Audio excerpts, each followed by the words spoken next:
Hello guys, good morning. Again நான் உங்கள் Mohammed. Welcome to AMM trading FFA.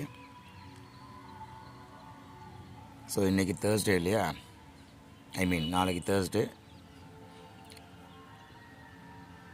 So first நம்ம எப்பவும் போல் நிஃப்டியை பார்த்துட்டு அதுக்கப்புறம் சென்செக்ஸு இவங்கெல்லாம் ஒரு ரவுண்ட் அடிப்போம். ஸோ அதுக்கு முன்னாடி global. First of all Nasdaq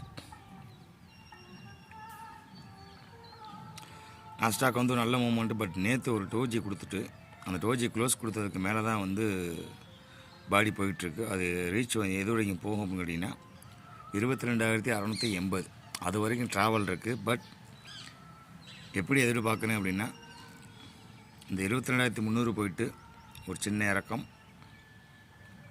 திருப்பி 22,100 150 வந்துட்டு அங்கேருந்து ஒரு ஃபுல்லு கொடுத்தேன் அப்படின்னா, ஒரு ஃபுல் பேக்கு கொடுத்து 22,600 போனாங்கன்னா ஒரு ஹெல்த்தி ரேலியாக இருக்கும். தொடர்ச்சி 1 2 3 4 நாளாக தொடர்ச்சியாக ஒரு அப்பு.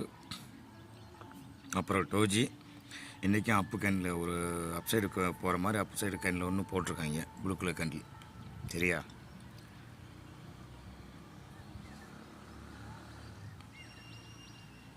ஸோ இன்றைக்கும் அதே தான், அந்த ஒரு பார்டருக்குள்ளே தான் இருப்பாங்க. ஸோ 22,300 to 22,100 இதுக்குள்ளே தான் வந்து வண்டி ட்ராவல் பண்ண போகுது நாஸ்டாக்கை பொறுத்தளவுக்கு. ஸோ நேற்று நம்ம ப்ளஸில் கொடுத்துருந்தோம் இல்லையா, ஸோ இன்றைக்கும் அதை கன்டினியூ பண்ணலாம். அன்டில் இந்த 22,100 கிராஸ் பண்ண வரைக்கும், கிராஸ் பண்ண மாட்டாங்க அப்படிங்கிற ஹோப்பில் வந்து நம்ம வந்து பாசிட்டிவாகவே எடுத்துக்கலாம் அவனை. ஸோ டவ்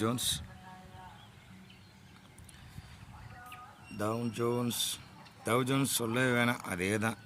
பாடியை மட்டும் சுருக்கிக்கிட்டே வர்றாங்க. பட் ஏதோ ஒரு பக்கம் பெருசாக வெடிக்க போகுதுன்னு தெரியுது. பாடி ரொம்ப கம்ப்ரஸ் பண்ணிகிட்டே வர்றாங்க. ஜோனை வந்து சுருக்கிட்டே வராங்க கைஸ். முதல்ல 44,200 300 வந்து 45,000 இருந்துச்சு.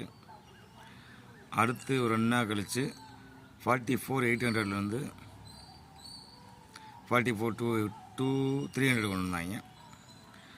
அப்புறம் கொஞ்ச நாளாக வந்து இப்போ என்ன பண்ணுறாங்கன்னா 44,800 44,250, அதாவது 300 280 250 அந்த ரேஞ்சு வந்துட்டாங்க. ஸோ நேற்றும் அதே தான், 44,300 ஹைட்டை குறைச்சிட்டாங்க 44,650. இப்போ என்ன நடக்குது அப்படின்னா, மேலேருந்து வரும்போது பார்த்தா மேலே ரெசிஸ்டன்ஸ் வந்து அடிச்சுக்கிட்டே இருக்காங்க கொஞ்சம் கொஞ்சமாக. ஸோ இதை இப்படி கிராஸில் பார்த்தோம்னா அடித்து மேல் நோக்கி தான் போகணும் மறுபடியும். எங்கே